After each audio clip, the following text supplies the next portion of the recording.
Khowai barbell স্থিত ঋষিপাড়ার অর্জুনমণি দাসের বাড়িতে ঐতিহ্যবাহী মনসা পুজো এবং এবছর পুজো ৭৮তম বছরে পদার্পণ করলো। আজও অমলিন খোয়াই বারবেল স্থিত ঋষিপাড়ায় অর্জুনমণি দাসের বাড়ির মনসা পুজো এবং গ্রামের এবং পরিবারের সদস্যদের সবার একটি ইচ্ছে ছিল অর্জুনমণি দাসের বাড়িতে পাথরের মূর্তি প্রতিষ্ঠা করা এবং সবার ইচ্ছে পূরণ হলো।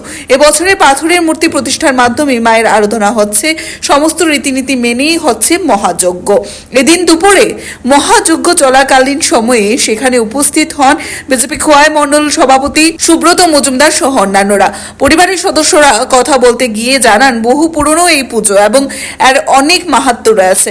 আজ শনিবার দিন তথা রীতিনীতি মেনে রীতিমতো পুজো হচ্ছে। পরিবারের সকল সদস্যরা এবং গ্রামবাসীরা একত্রিতভাবে এই পুজোতে সামিল হয়েছেন। Bureau report, Tripura news 8। আপনাদের এখানে কি পুজো হয় এবং কত বছর যাবত এই পুজো হয়? আমাদের জিতেন্দ্র মণি দাস স্বর্গীয় এবং স্বর্গীয় সোনামণি মণি দাস এই পুজো ৭৮ বৎসরতম পা দিয়েছে। প্রত্যেক বৎসরে নেয় আমরা সংক্রান্তিতে পুজো করি।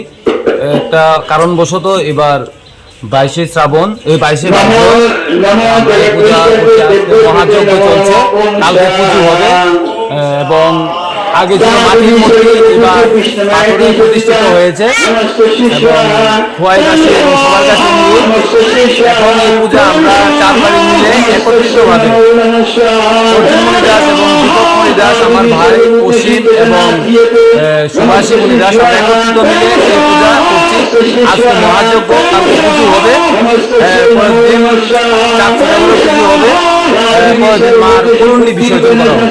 আপনাদের এই পুজোর কি ঐতিহ্য রয়েছে? এই পুজোর মধ্যে আমাদের যে 4টি বাড়ির যে মিলন, এই মিলনকে একত্রিতভাবে করে আমাদের সবাই আমরা একত্রিতভাবে শারদীয় দুর্গা উৎসব যেরকম প্রত্যেকটা ক্লাবে করে আমরাও সেই রকমভাবে মা মনসা পুজো আলোচনা